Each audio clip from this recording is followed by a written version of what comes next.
Hello everyone, welcome to Google Cloud Serverless tutorial. So today we'll be going through our first module, that is Google App Engine Serverless. So Google App Engine is a fully managed serverless platform for developing and hosting web apps at scale. We can choose popular languages, libraries, frameworks for our choice, whichever is available and compatible to be used with Google App Engine. And here we don't need to care about the provisioning servers, managing the servers, security, etc. Now the application languages and frameworks supported as of now are Java, PHP, Node.js, Python, C Hash or C Sharp, .NET and Ruby Go. Now here there are certain features for the Google App Engine. So let's go through them. So application versioning. Now here we can have different app versions. So V1, V2, V3, or we can say A, B, C, D versions. So with the versions, you can also create your environments. So you can say like version A is dev environment, version B is QA environment, version C is prod environment. So accordingly, you can create the with the app versioning, you can create your own environments. Then you can also have traffic splitting. So you can split your traffic. So suppose you have the 100% traffic coming, so you can shift your 20% traffic to a particular version of code and 80% to some other version of code. So in this way, it will be helpful for your blue-green deployments or your alpha beta testing, which you can successfully test the various versions of the app. Now you don't need to care about anything about the monitoring because everything is provided in the default dashboard, which logs whatever is required for the Google App Engine. The default dashboard is also already available. Security. Now you don't need to also care about how to make the app secure because everything is taken care by the Google Cloud Platform here in the serverless model. So access rules can be defined with app engine firewall and also with TLS certificates, whatever is provided with your custom domain. So you can attach to it. So all the features you're getting with no additional charge.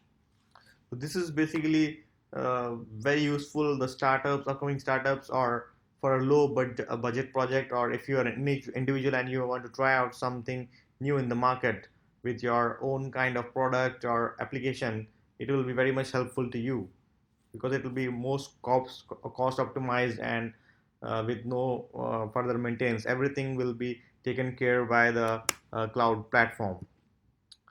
Now let's go through the merits of this. So the merits of these are there is you don't need to reserve any space, memory, etc. for your or have any kind of maintenance for your application developed. Now the scaling is quite good here, so it can upscale, downscale according to the requests or needs. So you don't need to care about that also here. So it is also free up to a certain level of consumed resources, so which is quite okay for this for a beginner level, or you can say for trying out something, or trying out new projects. So it can be free up to that level. So it's quite good for the new products, or if you want to test something.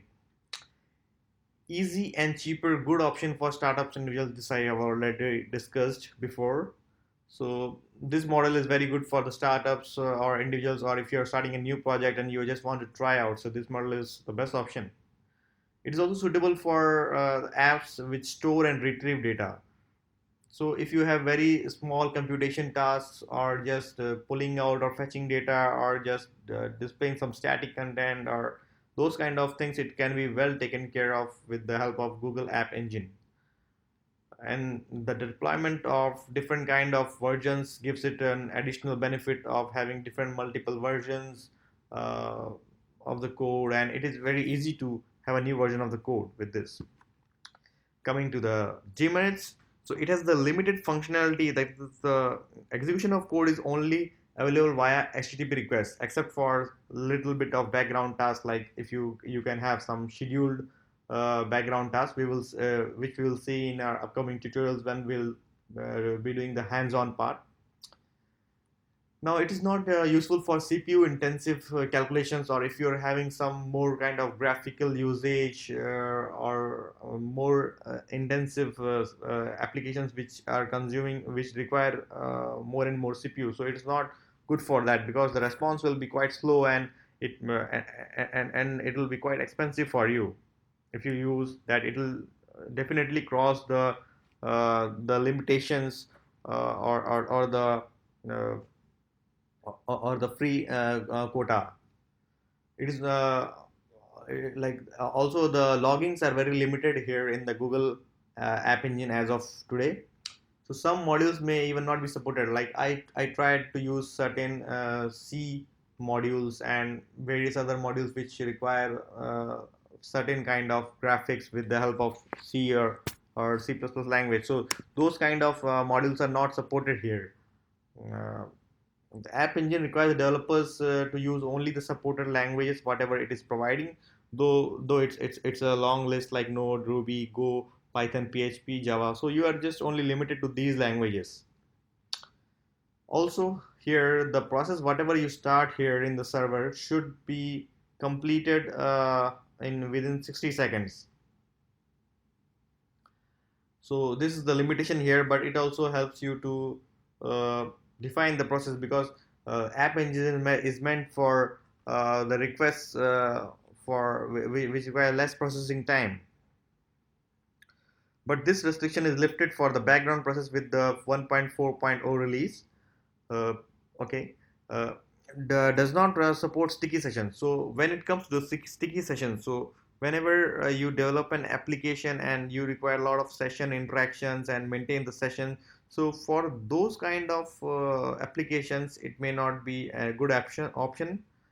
Only the sessions replicated are supported here with limited amount of data serialization and all. The applications will not be portable here because your app engine is limited to the Google Cloud serverless platform here. So you cannot shift it, or you cannot port it to some other on-premise or any other cloud. So it will be logged into the Google mode or the Google Cloud. So that is the demerit here. Now, some things to note here are like Google App Engine Service is also allowing you to create a relational database like create, maintain, and configure for relational database like MySQL 5.5, MySQL 5.6, etc. The usage quota here, the Google obviously it requires your Google account registration and other things, but you can develop the Google App Engine up to 25 applications you can develop for free. So if you want more than that, then you can also have unlimited number of applications and you have to pay for it. Thanks for joining for the tutorial. Next part will be on practical part for Google App Engine.